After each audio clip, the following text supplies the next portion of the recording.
자, 오늘 먼저 감사를 좀 드리고자 합니다. 특별히 일부 예배 때 교육 목자님들이 많이 참여를 하시잖아요. 어제 저희 초등학생들 캠프를 함께 했는데 너무너무 감사한 시간이었습니다. 세상에 어떻게 초등학생 캠프를 하는데 저희 교회 캠프하는 줄 알았어요. 우리 교회 수련회 하는 줄 알았어요. 그렇게 저 초등학생들도 많이 왔고 거의 다 왔어요. 제가 알기로는 3명 빼고 다 왔다고요? 네, 그런 엄청난 출석률을 보였고 찬양팀도 저희 교회 대예배 찬양팀이 나와서 함께 찬양 인도해 주시고, 우리 황찬송 집사님이 찬양 인도해 주셨어요. 네, 베이스는 우리 윤 집사님 베이스 해주시고, 또 우리 드럼은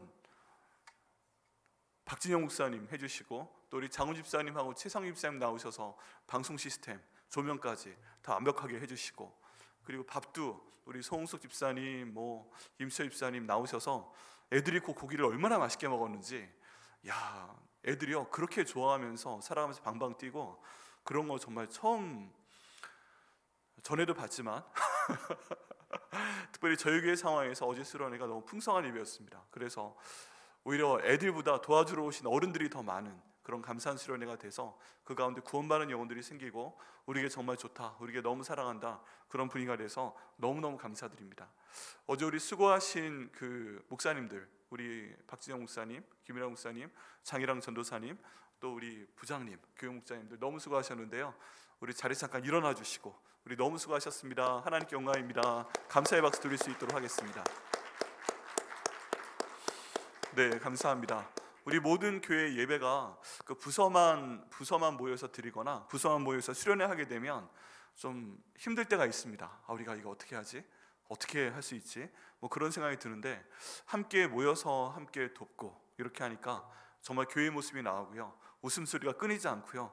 어제 또 고구마를 얼마나 많이 그 난로에 구워서 먹었는지, 네, 애들이 방구소리도 아주 요란하지만 향기롭게 서로 즐거워할 수 있는 그런 시간이 되었습니다. 하나님께 감사드리고, 하나님께서 그런 모습이 저희 교회 가운데 더 풍성하게 하실 걸 믿습니다.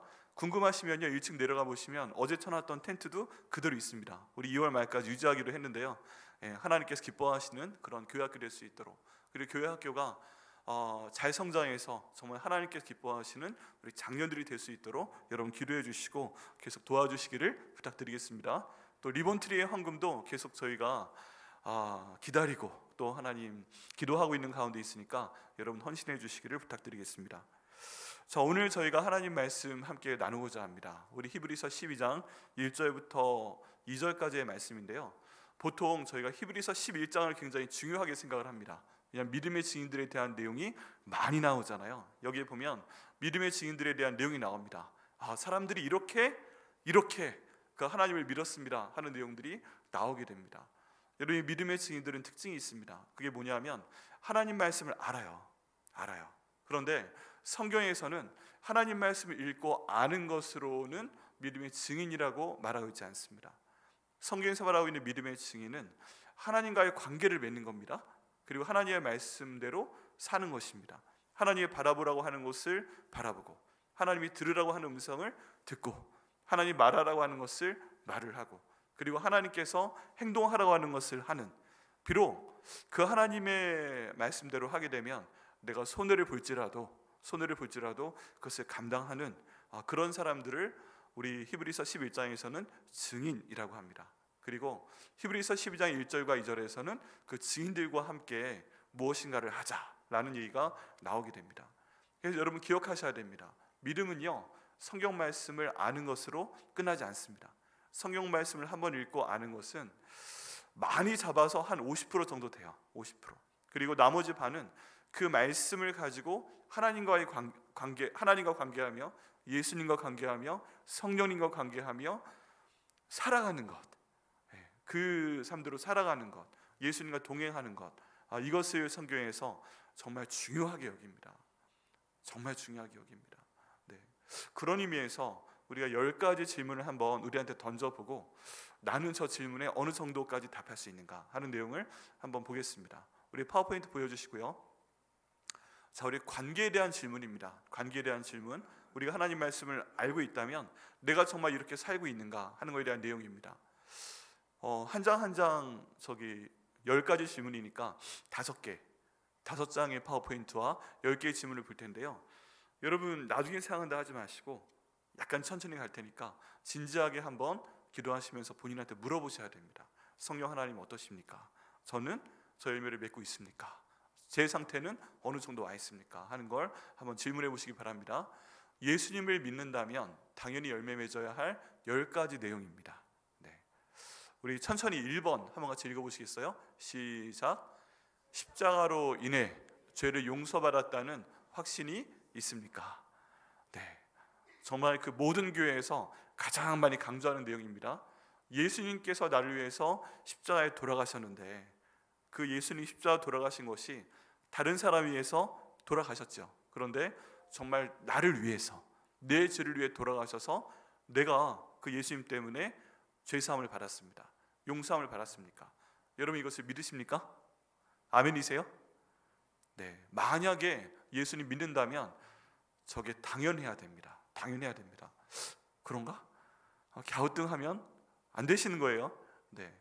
자, 두 번째 같이 읽겠습니다. 시작. 순교할지라도 예수님을 주님이라고 고백할 수 있습니까? 네. 지금 당장 순교할지라도 예수님을 주님이라고 고백할 수 있습니까? 여러분 중요한 선택의 순간입니다.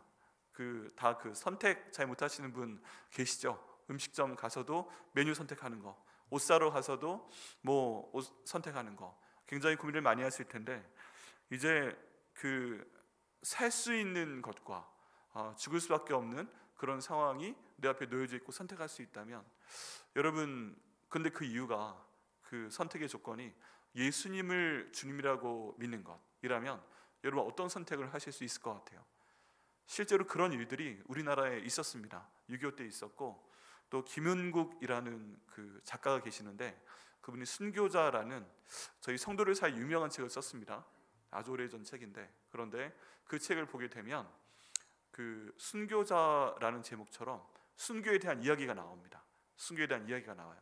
근데 한 사람 그 교회가 이제 6.25 때 공산군이 갑자기 쳐들어와서 예배 때 선택을 시킨 겁니다. 십자가를 떼서 바닥에 놓고 이 십자가를 밟고 지나가면 살려주고 만약에 밟지 않고 넘어가면 내가 총으로 쏴서 죽이겠다라고 협박을 하게 됩니다. 근데 그 교회 성도들이 다 순교를 했는데 한 사람이 살아남은 거예요. 한 사람이. 이게 어떻게 된 것인가? 뭐 거기에 대한 이야기를 펼쳐나가는 것입니다. 근데 만약에 똑같은 상황으로 우리한테 그런 상황이 펼쳐진다면 뭐 그런 일 없겠지만 갑자기 여기에 누군가 뭐 어떤 사람이 예수님 싫어하는 사람이 들어와서 십자가 떼가지고 딱 가운데 놓고 밟고 지나가면 살려주고 안 밟고 뛰어넘어가면 이 자리에서 바로 죽이겠다 라고 얘기를 하면 여러분 어떤 선택을 하시겠습니까? 이게 우리 교회 역사 가운데 있습니다. 교회 역사 가운데 로마 시대에도 있었고 그런 게 많이 있었어요. 그래서 순교를 하는 사람이 있고 순교 안 하는 사람이 있고 결정적인 순간에 어떤 선택을 할 것인가. 근데 순교를 하는 분들은 이 땅에서의 삶도 정말 소중하지만 천국의 존재를 믿는 거죠. 난 이미 구원받았고 내가 이렇게 순교했을 때 내가 잠깐 굉장히 어려운 그 고통 가운데 있어도 내가 눈 뜨면 우리 예수님께서 고생 많았다 하면서 안아주실 거라는 거죠. 여러분 그 중에 제일 어려운 고통이 뭡니까? 화형입니다. 화형. 불에 태워 죽이는 것인데요. 이 온몸에 있는 피부가 신경이 퍼져 있는데 그 불에 타서 온몸의 신경이 타들어갈 때의 고통은 정말 말도 못한다고 합니다. 말도 못해요. 그런데 그 로마 시대 순교한 사람들은 굉장히 많이 이 순교를 할 때 화형을 당했는데 심지어 그 네로 시대에는 그 사람들 몸에 있는 그 기름 있잖아요. 이걸 통해서 거리에 달아두고 거기에 횃불을 사용을 해서 그 사람들의 기름으로 밤에 로마를 밝혔다는 기록까지 있습니다. 그런데 그 상황 가운데서도 사람들은 하나님을 찬양하면서 그 죽음의 순간을 맞이했다고 합니다. 만약에 내가 그런 순간 가운데 오면 난 순교할 수 있는가? 할 수 있는가? 참 어려운 질문입니다. 뒤로 갈수록 만만치 않습니다. 세 번째 질문 한번 보겠습니다. 세 번째. 네, 세 번째. 같이 읽겠습니다. 시작. 예수님이 영이신 성령님께서 내 마음에 거주하고 계심을 믿고 경험하십니까? 네, 여러분 전에 그 말씀 가운데 그런 말씀 드렸습니다. 내가 예수님께서 나를 위해 죽으시고 부활하시고 주인 되십니다 라는 것을 내 마음으로 믿고 입으로 고백하는 순간 성령님께서 내 마음에 훅 하고 들어온다고 말씀드린 적이 있어요. 우리 임정식 집사님께서 이 부분을 편집하셔서 1분짜리 숏 영상으로 만들어 주셔서 저희 홈페이지 유튜브에 게재하고 있는 가운데 있는데, 다른 짧은 영상들도 몇백 회는 되거든요. 근데 이건 1000번이 넘었어요. 성령께서 믿는다고 하는 순간 훅 하고 들어오십니다. 이건 1000번이 넘었습니다. 얼마나 감사한지 모르겠어요. 성령께서 내가 믿는 순간에 이미 내 마음 가운데 들어오시고 계속 계십니다. 그런데 여러분 그거 믿으세요? 내 마음에 성령님께서 살고 계십니다, 거주하고 계십니다 라고 하는 표현을 씁니다. 잠깐 들어오셨다가 나간다 이런 표현이 아니고, 성경적인 표현에 따르면 성령께서 들어오셔서 이제 여기 내 집이야 하면서 예수님의 영이신 성령께서 내 마음 한가운데 딱 자리 잡고 사신다는 거예요. 사신다는 거예요. 영어로 하면 abide in이라는 표현을 씁니다. 그냥 거주하는 거예요. 여기가 내 집이다. 그러면 예수님의 영이신 성령님이 내 안에 계셔가지고 내가 뭔가 눈으로 볼 때 그것도 다 보고 계시고, 내가 귀로 들을 때 그거 같이 듣고 계시고, 내가 입으로 말할 때 그거 다 알고 계시고, 내가 어떤 행동을 할 때 성령 하나님께서 내 마음 가운데 계시는 거, 이거 믿고 계십니까? 그거 경험하세요? 경험하세요? 내가 뭔가 좀 준비를 하려고 할 때 주저하는데 성령 하나님께서 마음 가운데서 야 그거 하지 마 하는 그 음성 들으신 적 있어요? 네. 또는 내가 뭔가 이거 하지 마라 해야 되는데 막 이거 고민할 때 야 그거 네가 해야 되는 거야, 이렇게 성령 하나님께서 말씀하시고 인도하는 순간이 있으세요? 나 갈 바를 알지 못해가지고 어디로 가야 되지? 선택의 순간에 1번, 2번, 3번, 4번이 있는데 주님 제가 어떻게 해야 돼요? 뭘 해야 될지 모르겠어요. 그럴 때 야 두 번째로 가 라고 말씀하시는 그 음성 기도 가운데 듣고 계십니까? 여러분 예수님 믿는 분이고 또 성령 하나님께서, 예수님 영이신 성령 하나님께서 우리 마음 가운데 거주하고 계신다면 그건 당연히 체험해야 되는 그런 내용입니다. 네 번째 볼까요? 네 번째 같이 읽겠습니다. 시작. 내 양은 내 음성을 듣는다고 했는데 예수님의 음성을 듣습니까? 예수님 말씀에 정말 중요한 거죠. 내 양은 내 음성을 듣는다. 내 양이 아니면 내 음성을 들어도 듣지 않는다. 예수님의 음성 듣고 계십니까? 예수님의 음성. 예수님의 음성 어떻게 들어요? 여기에 대한 여러 가지 얘기들이 있습니다. 그런데 저희 교회에서 추구하는 방향은 예수님의 음성을 직접 음성으로 듣는 것도 가능하다고 믿습니다. 그런데 그 음성을 확인하는 작업이 필요합니다. 확인하는 작업이. 아무나 와서 예수님이 이렇게 말씀하셨다고 말씀을 하시면 사실은 방법이 없어요. 그렇게 말씀하셨어요? 네, 이 정도 반응을 할 수밖에 없습니다. 그런데 정말 성령의 은사 가운데 영분별의 은사가 있는데 그걸 통해서 받으신 분이라면 감사한 거죠. 그 음성이 있다고 믿고 저로 듣고 있습니다. 그런데 정말 이게 하나님의 음성인가, 이것을 분별하기 위해서는 이 하나님 말씀으로 다시 제게 말씀하여 주시옵소서 라고 기도하고 말씀으로 한 번, 두 번, 세 번 받으시기를 바랍니다. 이게 예수님 음성인 걸 믿어요. 그런데 정말 예수님 음성이 맞으시다면 이 성경 말씀 통해서 저에게 말씀해 주세요. 여러분 저희 교회에서 공동체 성경 읽기를 통해서건 백일 성경 통독을 통해서건 말씀 읽기를 강조하는 이유가 그것입니다. 그것이에요. 만약에 성령 하나님께서, 하나님이, 예수님이 내게 말씀하실 수 있다면, 음성을 들려주시는 분이시라면 이 성경 가운데 있는 말씀으로 내게 말씀하실 수 있거든요. 그러니까 해보시라는 거예요. 기도원처럼 네가 강한 용사다, 네가 나와서 그 적군과 싸우라 라고 얘기를 할 때 정말요? 하나님의 천사를 보면서도 그럼 내게 증거를 주세요 라고 요구를 해서 그 증거를 요구하고 증거에 대한 증명을 받은 것처럼 이 하나님 말씀으로 내게 주세요. 창세기부터 요한계시록까지 내가 성경 한 번 읽었으니까 내가 읽었던 말씀 가운데서 내가 다 기억 못하죠. 그런데 내 마음판에 새겨주셨으니까 그 말씀 중에서 기억나게 해주세요. 이렇게 했을 때 우리 주님께서는 반드시 기억나게 하십니다. 해보신 분은 아세요. 경험해보신 분은 아세요. 또 하나님께 기도를 올려드리셨던 분은 그 기도가 응답이 되잖아요. 그럼 그때 성령 하나님께서 말씀해 주십니다. 네가 그때 그 기도 했잖아. 네가 그때 그 기도 이 장소에서 했잖아. 간절히 했잖아. 그런 것도 보여주시면서 이 말씀을 통해서 응답을 해주십니다. 여러분, 예수 믿는 사람이라면 이게 있어야 됩니다. 정말이에요. 그게 우리가 예수 믿는 열매입니다. 여러분, 그러고 계신가요? 그 다음 5번째 질문 같이 보겠습니다. 같이 읽습니다. 시작. 예수님을 믿으니 두려움과 염려가 다 사라졌습니까? 네, 우리가 예수님 믿고 있습니다. 우리가 항상 고백하는 게 뭐예요? 우리에게는 어떤 종류의 걱정보다, 어떤 종류의 문제보다 예수님이 더 크시다는 거죠. 그러면 그 예수님을 내가 마음으로 믿고 입으로 고백했으니까, 그럼 내 삶 가운데서, 내 마음 가운데서 내가 두려워하는 것과 염려가 이제 더 이상 없어요? 지금 두려워하지 않으세요? 염려하지 않으세요? 근데 만약에 우리가 예수님을 제대로 믿으면, 정말 어려운 얘기지만 내 마음 가운데 두려움보다는 예수님 믿는 게 더 커야 되는 거예요. 내 마음에 있는 염려보다는 예수님이 더 커야 되는 거예요. 왜 그래요? 그 모든 두려움과 염려를 예수님께 던져드리고, 예수님, 내가 너무 이 짐이 무거운데 좀 맡아주세요. 예수님, 이 사람이 나를 너무 힘들게 하는데 예수님께 드립니다. 좀 해결해 주세요. 내가 할 수 있는 게 없어요. 그렇게 드렸을 때 주님께서 해결해 주실 것을 믿는 것입니다. 그럼 맡겨드리고 그 두려움이 사라지는 거고, 염려가 사라지는 거고, 그런 것이죠. 여러분, 저렇게 예수님 믿고 계십니까? 두려움과 염려가 지금 마음 가운데 없으세요? 얼만큼 되세요, 분량이? 야, 여기서부터 좀 만만하지 않습니다. 그죠? 네, 만만하지 않아요. 6번째 질문 같이 한번 보겠습니다. 자, 읽겠습니다. 시작.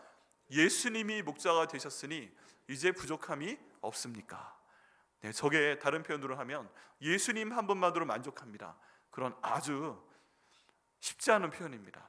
이제 예수님 믿고 사시니까 부족함이 없으세요? 네, 모든 것들이 다 넉넉하세요? 이것도 또 만만치 않죠. 여러분, 어떠십니까? 이게 모두 상대적인 걸 수 있는데, 어떤 사람은 굉장히 부유해도 가난하게 사는 사람이 있고, 어떤 사람은 정말 힘든 상황처럼 보이는데 막 행복지수가 엄청나게 높은 네팔 같은 나라도 있고, 막 그렇습니다. 부족함이 없으세요? 네, 그 다음 7번째 같이 보겠습니다. 네, 7번째 같이 읽겠습니다. 시작. 은밀한 죄가 사라졌습니까? 여러분, 저 은밀한 죄는 다른 사람들이 모르는 죄입니다. 나만 아는 죄예요. 내가 잘못한 게 있어요. 그리고 또 누가 아세요? 하나님은 아세요. 또 누가 아세요? 내 안에 예수님이 계시니까, 예수님이 계신 성령님이 계시니까 내가 그 잘못하는 것 아세요.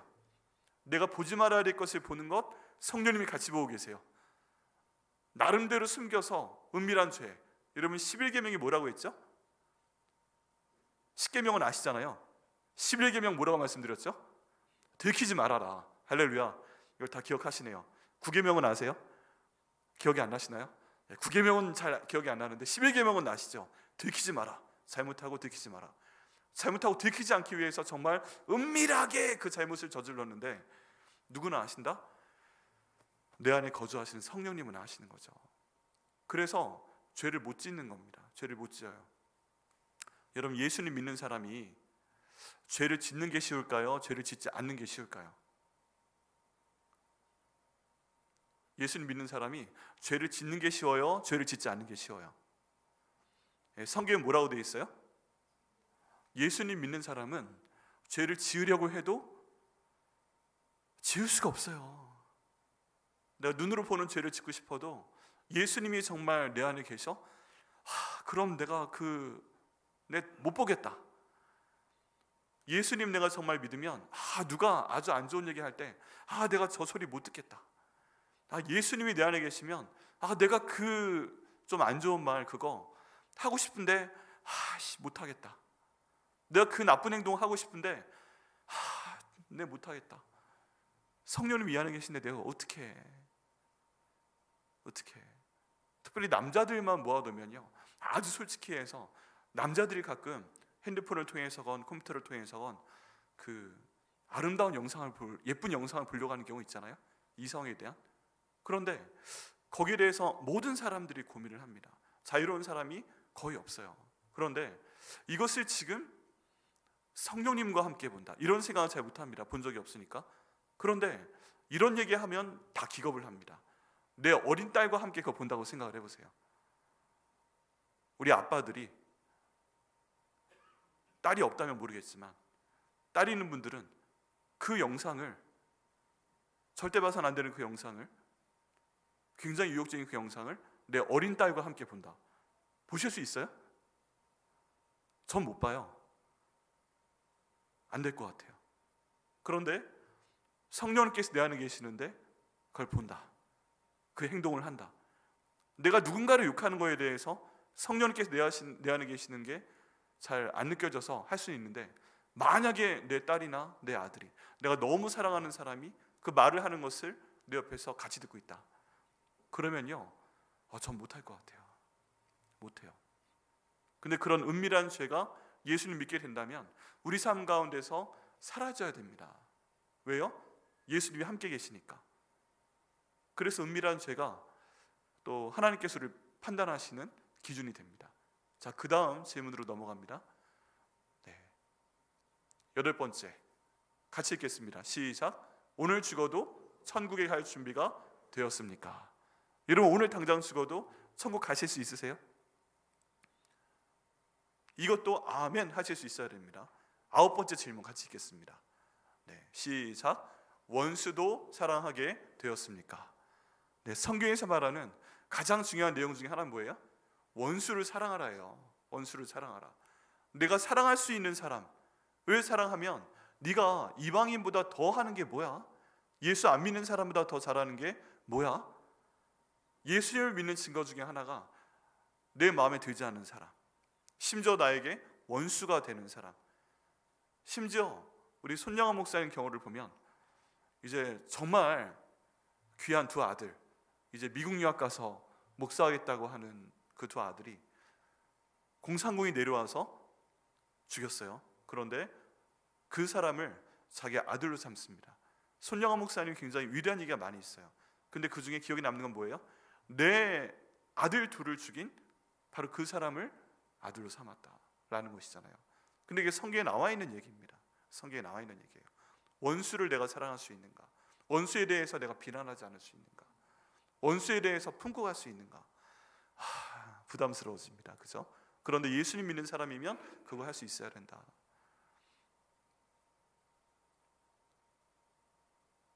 성경에 나와 있는 원수 누구라고요? 가족 가운데 있다고요.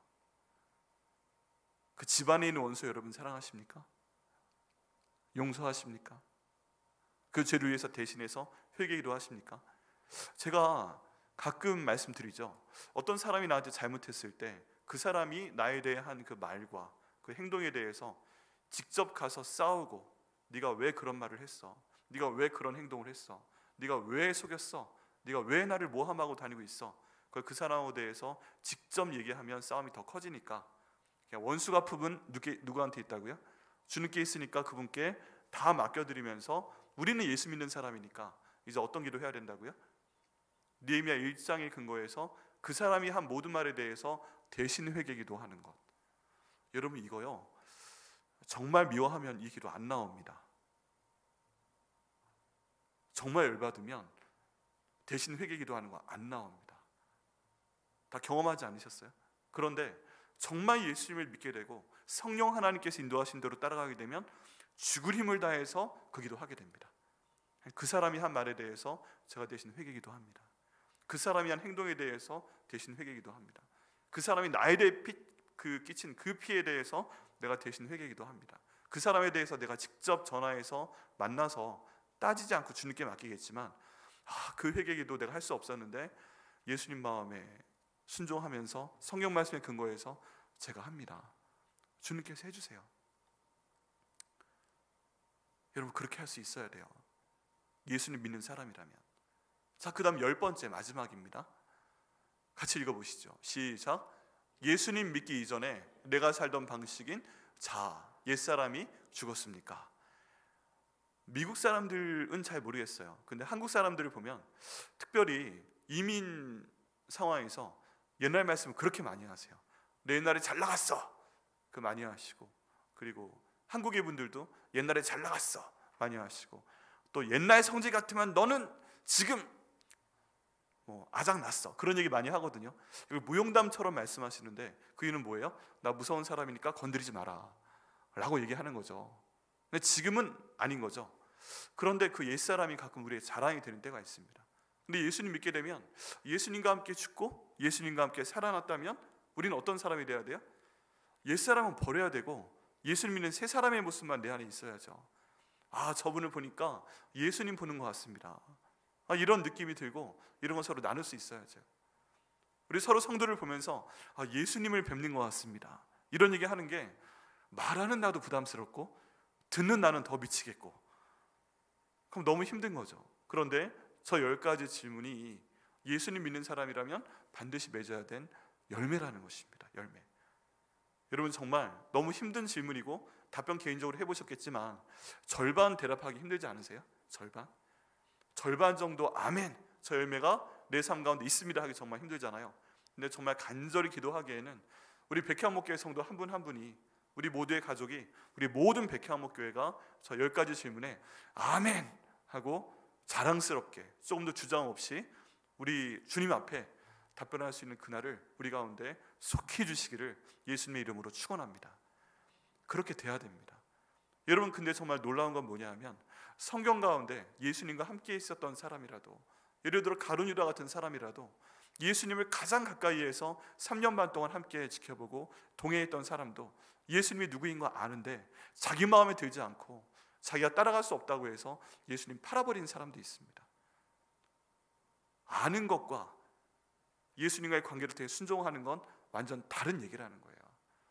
예수님 시절에 바리새인들, 대제사장, 서기관 이런 사람들은 예수님의 부활에 대한 객관적인 보고도 들었고 다 알고 있는데 자기들의 영광을 위해서, 명예를 위해서 이거를 돈을 주고 속이도록도 만듭니다. 어떻게 하려고 하는지 모르겠어요. 그런데 그 사람들 대단합니다. 이 성경을 딸딸딸 외우는 사람들이었어요. 우리하고 비교도 안 됩니다.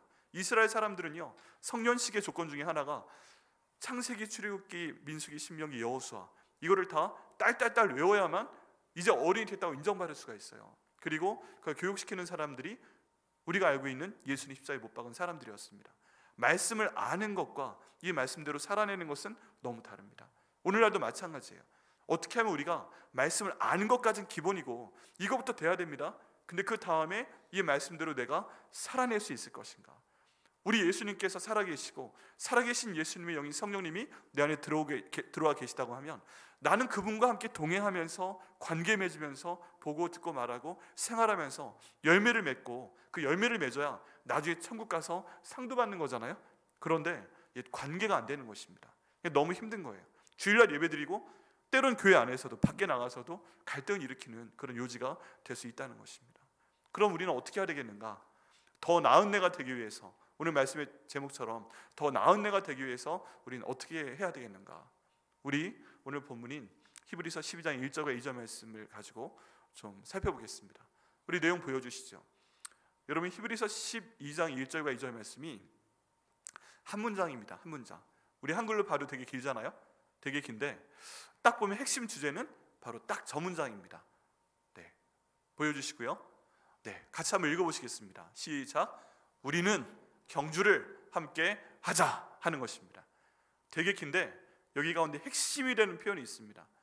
원문을 보게 되면 막 꾸며주는 뭐 분사형, ing형 이런 거 있어요. 이거 말고 딱 이게 핵심이다 하는 한 문장은 바로 저거예요. 그게 뭐다? 우리는 경주를 함께 하자. 경주를 함께 하자. 우리 말씀 가운데 보면 한 세 번째 줄쯤 나와 있죠. 히브리서 12장 1절 보면 세 번째 1절 마지막쯤 가서 우리 앞에 당한 경주를 하며 라고 돼 있죠. 이게 1절과 2절의 핵심 주제입니다. 우리는 경주를 하자. 근데 저 경주라는 단어가 막 그 달리게 하는 사람이 달리는 것 같잖아요. 그런데 이 표현은 사실 싸우자라는 표현입니다. 전투를 하자라는 표현입니다. 인생이 편안하지 않다. 인생은 경주하는 거다. 인생은 경쟁하는 거다. 인생은 전투하는 거다. 인생은 싸워나가는 것이다 라고 지금 이 말씀은 가르치고 있습니다. 그런데 지금 이 경주가 있을 때 여러분, 우리 인생이 그렇지 않아요? 인생이 생존 경쟁입니다. 맞잖아요. 우리 어느 순간부터 유치원 들어가는 그 순간부터 경쟁에 시달리게 됩니다. 계속 경쟁 가운데 올라가야 되고 학교에 성적도 잘 맞아야 되고 직장에서도 좀 더 좋은 보직으로 가는 것도 다 경쟁이고 경주고 막 그렇습니다. 인생 자체가 지금 너무나도 정확하게 표현되어 있어요. 경주다, 싸움이다, 생존 경쟁이다 라고 얘기하고 있습니다. 그런데 오늘 히브리서의 저자는 그걸 하자라고 얘기하고 있어요. 어차피 피할 수 없어요. 우린 싸워야 돼요. 우린 경쟁해야 돼요. 우리는 경주해야 돼요. 그런데 그것을 무엇으로 해야 된다? 나 혼자 가는 것이 아니라 함께 싸워나가자라고 지금 권면을 하고 있습니다. 함께 싸워나갑시다. 특별히 내가 모르는 사람과 함께 싸워나가는 것이 아니라 성도들이 함께 경주하고 함께 싸워나가자. 우리 한 명 한 명이 가는 이 인생의 길이, 경주의 길이 다 다르잖아요.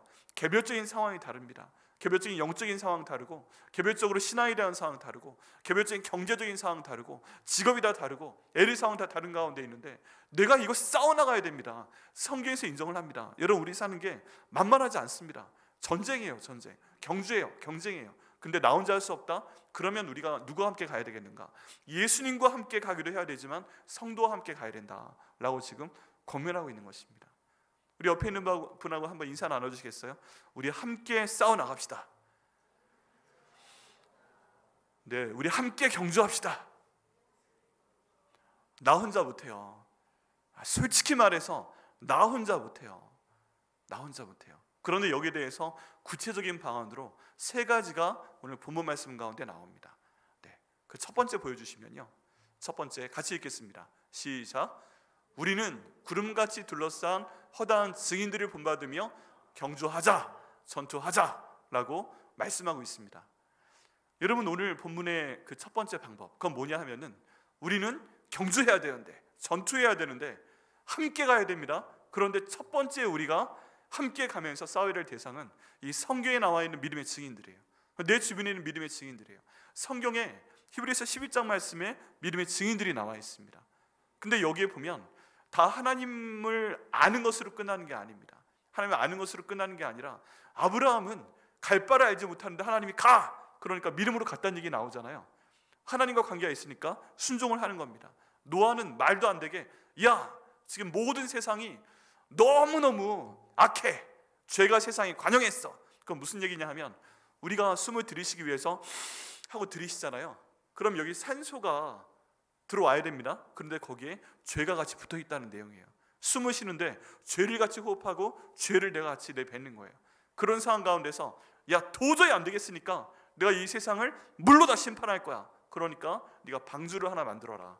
굉장히 크거든 하고 알려주시는데 노아가 그 말씀에 순종을 합니다. 여러분, 그 노아의 방주 만드는 기간 동안 모든 그 사람들이 미쳤다고 했을 거예요. 그것도 물가에 만든 게 아니라 성경에 보면 산 중턱에 만들었다고 되어 있습니다. 그 아들들 셈, 함, 야벳도 그거 도왔고, 심지어 여러분 969세를 살았던 무드셀라도 그 가운데 있었을 거다라고 얘기를 하고 있습니다. 말도 안 되는 이야기인데 그걸 노아가 듣고 순종을 했다는 얘기입니다. 모세는 또 어때요? 이집트의 왕자로 있었는데 내가 너 쓸 거다. 그러니까 왕자로 남을 수 있는 그 모든 영광을 버리고 그냥 거기에 순종했다. 이런 많은 이야기들이 히브리서 11장 말씀 가운데 나와 있습니다. 우리는요, 지금 우리의 믿음의 경주를 해야 됩니다. 믿음의 싸움을 싸워야 됩니다. 그런데 성경 가운데 있는 믿음의 증인들을 보면서 우리는 싸워 나가야 됩니다. 함께 가야 됩니다. 그게 우리의 첫 번째 방법입니다. 그리고 성경 말씀을 물론 읽어야 되죠. 야, 여기에 대해서 저 그 다음 그림을 한번 보여주시죠. 저 그림 보게 되면 구름같이 둘러싼 허다한 증인들이라는 표현처럼 저길 보게 되면 지금 가운데 있는 사람이 납니다. 여러분 한 분 한 분입니다. 지금 경주를 가는데 이 경주는 정해진 거예요. 그 앞에 두신 거예요. 안 할 수 없어요. 가야 되는 건데 나는 그 길을 가야 돼요. 그런데 나 혼자 걷는 것이 아니라 옆에 있는 사람들이 보이세요? 같이 가야 되는 겁니다. 성도들이 함께 가야 되는 겁니다. 근데 무엇을 보고 가야 되는 거예요? 앞에 구름이 샥 올라와 있고 저기에 많은 사람들이 지금 서 있는 것 같잖아요. 성경 가운데 보면 믿음의 길을 먼저 간 사람들이 있습니다. 이 사람들을 알아야 되고 이 사람들이 어떤 순간 가운데 하나님께 목숨을 걸고 순종했는가, 이걸 보았을 때 다니엘의 얘기를 보고 에스더의 얘기를 보고 모르드게의 얘기를 보고 이런 사람들 얘기를 보면서 야, 이 증인을 따라서 내가 가야 되겠다라고 우리가 갈 때 우리는 여기 권면하는 대로 우리의 경주를, 우리의 싸움을 다 가게 될 것을 믿습니다. 여러분 보셔야 돼요. 보셔야 돼요. 방금 그림 머릿속에 넣으시고요. 아, 나는 지금 한가운데 정한 길을 가면서 싸우고 있는데 내 옆에 함께 갈 수 있는 나의 성도들을 허락하여 주시옵소서. 그런 성도들이 누구예요? 우리 교회에 있는 식구들입니다. 우리 목장에 있는 식구들입니다. 우리 또 함께 사역하는 사람들입니다. 이 사람들이 나를 방해하고 나를 힘들게 하고 나에 대해 뒷담화하고 그런 사람들이 아니라 같은 믿음의 증인들을 보면서 그 사람들에 대한 얘기를 들으면서 같이 나누면서 함께 갈 때 주님께서 우리의 모든 경주를 승리케 하실 것을 믿습니다. 그 증인들이요 너무 많다고 합니다. 여러분, 저희가 나중에 주님 앞에 갔을 때 야, 너 왜 그렇게 살았어? 라고 말씀하실 때 내 주변에 모델이 되는 사람이 없었어요 라고 변명을 할 수가 없어요. 왜 그래요? 지금 히브리서 11장 1절 말씀에 너를 인도해 줄 만한 믿음의 증인들이 야, 이렇게 구름처럼 허다하다, 이렇게 많잖아 라고 지금 하나님이 말씀하고 계시잖아요. 변명할 수가 없어요. 변명할 수가 없어요. 내 가족 가운데 없어요. 내 가족 가운데 예수 믿는 사람 없었고, 내 주변에 없었고, 직장이 요즘 얼마나 힘들지 아세요? 성경의 이름을 가진 사람이라도 직장에서는 예수 안 믿는 것처럼 살아요. 밥 먹을 때 기도 안 해요. 진짜 힘들거든요. 근데 그런 거 말고 구름같이 허다한 증인을 어디에 두셨다고요? 성경 말씀 가운데 두셨다. 할 말이 없습니다. 두 번째, 뭐라고 또 권면하고 있나요? 같이 읽겠습니다. 시작. 우리는 그동안 지고 왔던 모든 무거운 것과 얽매이기 쉬운 죄를 벗어버리자 라고 권면하고 있습니다. 여러분, 저기 보면 우리가 그동안 지고 왔던 모든 무거운 것과 얽매이기 쉬운 죄라는 표현이 나옵니다. 여러분, 지금 다른 내용들은 다 현재형으로 되어 있는데 딱 저 내용만 과거부터 지금까지 끌고 나오는 그런 시제로 되어 있어요. 옛날부터 지금까지 그게 내 삶 가운데 있었다는 거예요. 여러분 생각해 보시면 저 그동안 지고 왔던 저건 제가 추가한 내용인데, 내가 지금 갖고 있는 무거운 거 있잖아요. 내가 지금 길을 걸어가고 있어요. 경주하고 있어요. 달려가고 있어요. 싸우고 있어요. 그런데 내가 지금 지고 가고 있는 무거운 건 바로 지금 생긴 게 아니잖아요. 옛날부터 지고 있었어요. 내 가족한테 받은 상처, 내게 있었던 경제적인 어려움, 내가 갖고 있는 무슨 열등감, 나는 금수저가 아니야, 나는 흙수저야, 난 예수님도 늦게 믿었어, 우리 엄마 아빠 예수님 안 믿었어, 뭐 그런 종류의 모든 부담감, 난 머리가 나쁜 것 같아, 내겐 기회가 없었어, 난 뭐 어떤 지역에서 태어났어, 이런 모든 것에 대한 무거운 짐이 있습니다. 그동안 지고 왔던 것이죠. 지고 왔던 것. 또 얽매이기 쉬운 죄라는 표현이 있습니다. 여러분, 얽매이기 쉬운 죄라는 표현이요 뭐냐 하면 내가 유혹받기 쉬운, 나를 다치게 할 만한, 내가 굉장히 어려움에 처하게 하는, 내가 경주를 마쳐야 되는데 이거 진짜 방해하는 뭐 그런 것을 이야기하고 있는 것입니다. 근데 그것들도 지금 있는 것이 아니라 예전부터 있었던 거예요. 근데 그런 것들을 벗어버리자라고 얘기하고 있습니다. 벗어버리자. 여러분, 그런 상황 가운데 굉장히 고통당하고 있는 사람들에 대한 그림을 두 개 골라봤습니다. 한번 보시겠어요? 첫 번째 그림을 보시면 무거운 죄, 뭔가 옛날부터 나를 잡고 있던 저런 쇠사슬과 같은 무거운 것이 모든 힘의 중심인 내 허리를 메고 있습니다. 이걸 끊으려고 하는데 안 되는 거예요. 가끔 그런 느낌 들지 않으세요? 쇠사슬 같은 게 나를 메고 있다. 내 부모로부터 받은 상처가 나를 메고 있다. 내 가족으로부터 받은 상처가 나를 메고 있다. 내 배우자가 나를 이렇게 올가매고 있다. 내 애들이 나를 올가매고 있다. 내가 그동안 지었던 빚들이 나를 올가매고 있다. 저렇게 있는데 저 무거운 것, 저것을 내려버리자, 벗어버리자 라고 얘기하고 있습니다. 여러분, 벗어버리자라는 얘기는 두 개의 동사가 그 단어가 연결된 건데, 하나는 벗자고요, 또 하나는 바닥에 빡 하고 내동댕이 쳐버리자라는 표현입니다. 예수 안 믿는 사람이라면 저거에 계속 잡혀가겠죠. 방법이 없겠죠. 그렇지만 우린 예수를 믿게 됐으니까 벗어서 빡 하고 버려버리자라고 지금 선포하고 있는 것입니다. 그 다음 내용 보게 되면요, 얽매이는 것이 나옵니다. 지금 서로 밧줄을 묶고 있는데, 얽매이는 죄는요 서로 힘들게 하는 거, 유혹하는 거, 어렵게 하는 것인데, 여러분 그것은 다른 것도 있지만 사람과 사람 사이에 저렇게 밧줄로 올가맵니다. 다른 사람 욕하는 것, 다른 사람 미워하는 것, 이상한 소문내는 것, 그런 걸 통해서 자기는 그 얘기하고 그냥 벗어난 줄 아는데 같이 묶어나갑니다. 끈이 같이 묶어나가는 거예요. 그러면서 풀려고 할수록 더 꼬이고 더 힘들고 하고 더 고통스러워하게 되는 그런 얽매이기 쉬운 죄가 있습니다. 여러분, 이것들이 우리가 경주를 하는 것을 방해합니다. 방해해요. 그래서 뭐라고 선포하고 있어요? 모든 그동안 나에게 있어왔던 무거운 것과 얽매이기 쉬운 죄를 벗어서 땅에 빡 쏟아버리라 라고 지금 말씀하고 있습니다. 여러분, 우리가 이것 순종해야 됩니다.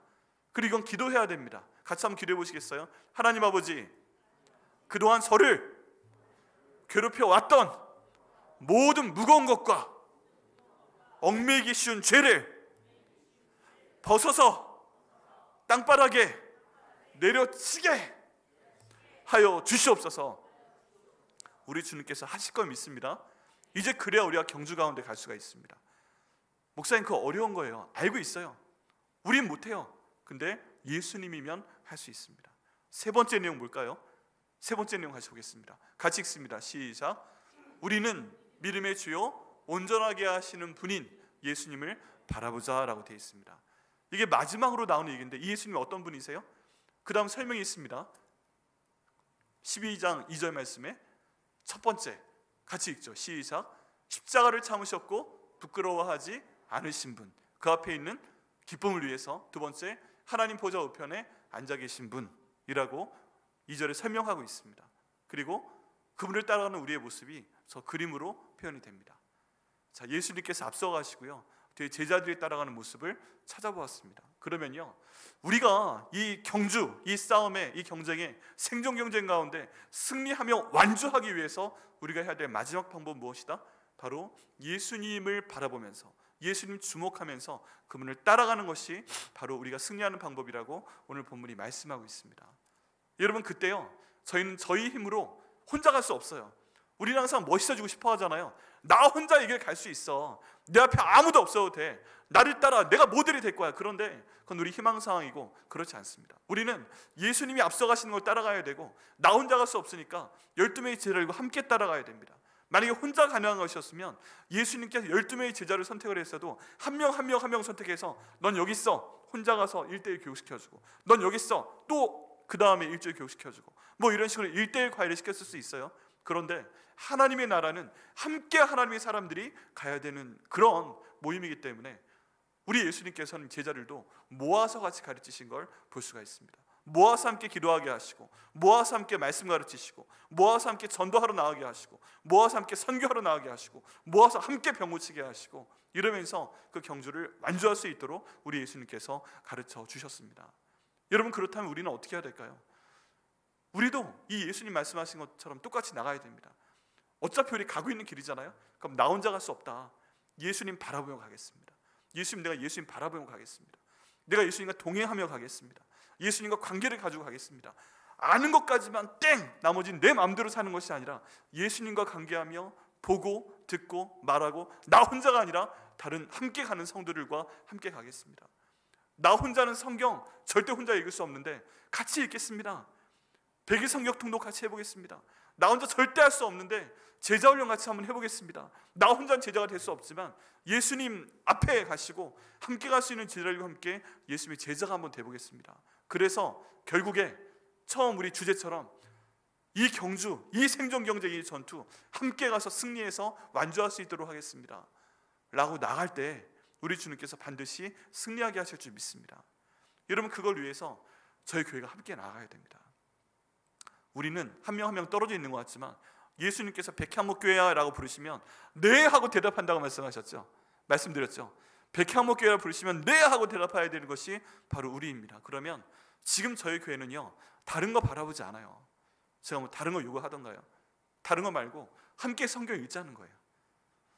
너무 힘드시면 공동체 성경 읽기로 하셔야 되고, 그렇지 않으면 백일 성경 통독 가운데 들어와서 그 짧은 기간 동안에 한번 읽어보게 되면, 여러분, 성경이요, 나 혼자 100일 안에 읽는 거 너무 힘든데 같이 하게 되면 합니다.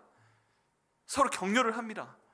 1시간 반 정도 성경 읽어야 되는데 아침에 일어나서 한 20분 읽고, 점심시간에 20분 읽고, 그 다음에 돌아오는 차에서 한 5분 읽고, 자기 전에는 아버지 좀 한 30분 읽고, 그러면 읽어지더라는 거예요.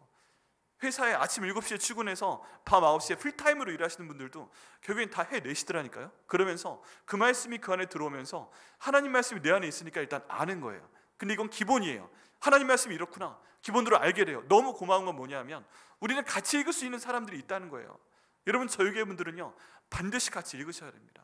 특별히 백일 성경 통독 하셔야 됩니다. 우리 교회 모든 방향성은 이번에도 해당이 되지만 목자가 되시건 교회에서 어떤 종류의 봉사를 하시건 저와 아내가 백일 성경 통독을 하시면서 성경 전체에 대해서 나와 연관되는 그런 교육을 받으시고 함께 기도하신 다음에 일단 그걸 뚫어내셔야, 그걸 하셔야만 그 다음 섬김의 자리로 보내드리려고 합니다. 목사님, 그런 게 어디 있어요? 못할 수도 있는 거지. 하실 수 있어요. 해보신 분들은 아시고, 그러면 내 인생 가운데 예수님 믿는 사람이라면 내가 한번 해보자, 그러면요, 끝내신 분들은 자부심이 넘칩니다. 그리고 말씀이 그 가운데 역사하시는 걸 체험을 하고 계십니다. 여러분, 이제 오늘 밖에 나가시면 있는데 등록해 주시고요, 수요일 저녁에 줌으로 오리엔테이션을 하고 목요일부터 읽어 나갈 겁니다. 그래서 이번 기회에 꼭 같이 하시길 바랍니다. 아직 안 하신 분 꼭 하시길 바랍니다. 두 번째는 제자 훈련 들어갑니다. 여러분, 저희가 이 제자 훈련 너무너무 힘들 거라고 미리 짐작하지 마세요. 백이성역 통독보다 쉬울 거예요. 백이성역 통독보다 말씀 있는 양도 적을 거예요. 그런데 여기에선 읽었던 내용에 대해서 막 하는 게 아니라 예수님과의 관계를 통해서 내가 어떻게 예수님과 함께 살아가지? 이걸 우리가 함께 가볼 겁니다. 힘들어도 성경도 읽을 거예요. 근데 이번엔 성경 전체를 한번 쫙 읽는 그게 아니라 주제별로 나와 있는 성경에 예를 들어 가까이 하다 라는 표현이 있으면 가까이 하다라는 표현대로 성경의 모든 구절을 모아놨습니다. 이거 가지고 읽으면서 기도하면서 1년 동안에 우리 1년짜리 제자 훈련이거든요. 그럼 하루에 많지 않아요. 한 2, 3페이지 정도 같이 읽으면서 그 말씀 읽고 같이 기도하고 이래서 내가 예수님과의 관계가 이루어졌다. 그래서 이번 제자 훈련이 끝났을 때는 예수님과 동행하는 게 이런 거구나, 관계가 이런 거구나, 나 혼자 가면 할 수 없는데 한 주 동안 예수님과 더불어 한번 살아보고 관계해보고 드디어 내가 예수님과 함께 살게 되었어요. 지난주에 못 살았어요. 나 또 은밀한 죄를 저질렀네. 나 또 거짓말했네. 이런 것도 좀 나누어가면서 관계를 통해서 예수님의 제자가 되는 그런 훈련을 할 겁니다. 여러분 행복하실 겁니다. 즐거울 겁니다. 이게 진짜 교회구나, 그런 생각을 하게 되실 겁니다. 제자 훈련 하니까 성경 구절 1000구절 암송하세요. 뭐 이런 거 시킬 줄 알았는데 일주일에 한 구절만 암송하시면 됩니다. 할렐루야. 네. 그러니까 백일성경 통독하신 분 이상이 조건인데 백일성경 통독하신 분 이상은 다 신청하시고요. 올해 9월 달에 저희 교회 창립기념일 때 권사님들 임직을 하려고 합니다. 그래서 저희 권사님이 되셔야 되는 분들은 백일성경 통독을 안 하신 분들은 반드시 이번에 하셔야 되고요. 반드시 하셔야 됩니다. 백일성경 통독 못 하신 분은 자기에 들어가지 않고 이미 백일성경 통독을 이미 끝내신 분들은 반드시 제자 훈련을 하셔야 권사님 되실 수 있는 자격을 드리도록 하겠습니다. 그 외에도 더 논의될 것이 있는데 일단 그걸 하셔야 돼요. 그러면요 훈련된 분들이 우리 교회에 임직이 될 수 있습니다. 여러분, 우리가 전쟁하는 것이기 때문에, 우리가 싸우는 것이기 때문에 훈련을 시켜서 그 다음 단계로 가야 됩니다. 훈련 안 된 병사를 전쟁터로 내보내게 되면 총도 못 쏘고요, 총알이 날아올 때 피하지도 못하고요, 다른 사람 동료를 총으로 쏠 수도 있어요. 그런 상황이기 때문에 이제 이 단계를 거쳐야만 우리 교회에 임직이 될 수 있도록 권사님도 되시고 장님도 되시고 각 부서에서 섬길 수 있도록 그렇게 하겠습니다. 기준이 높아 보이세요? 힘들어 보이세요? 근데 그렇게 됐을 때 우리 교회가 정말 하나님 바라보는 그 관점으로 이미 우리 앞에 두신 그 경주를 놀랍도록 수행하게 하시는, 큰 열매를 주시는 그런 교회가 되게 하실 것을 믿습니다. 여러분, 사랑하기 때문에 여러분 싫어하면 버립니다. 신경 안 씁니다. 그런데 사랑하기 때문에 말씀 읽으셔야 된다고 하는 것이고, 사랑하기 때문에 제자훈련 받아야 된다 하시는 것이고, 이러다가 목표는 뭔지 아세요? 결국 여러분이 어느 순간이 돼서 혼자 계시는 상황이 된다 할지라도 저희들이 동행할 수 없는 순간이 되고 딴 곳으로 가도 예수님과 동행하는 분이 될 수 있도록, 예수님과 관계하며 예수님 뜻대로 경주를 마칠 수 있는 분이 될 수 있도록 해드리는 것이 저희들의 목표입니다. 왜 그래요? 사랑하니까 하는 거예요. 우리 애들 교육 왜 그렇게 빡세게 시켜요? 사랑하니까 잘 되게 하려고 하는 거예요. 그걸 위해서 우리가 가고 있는 겁니다.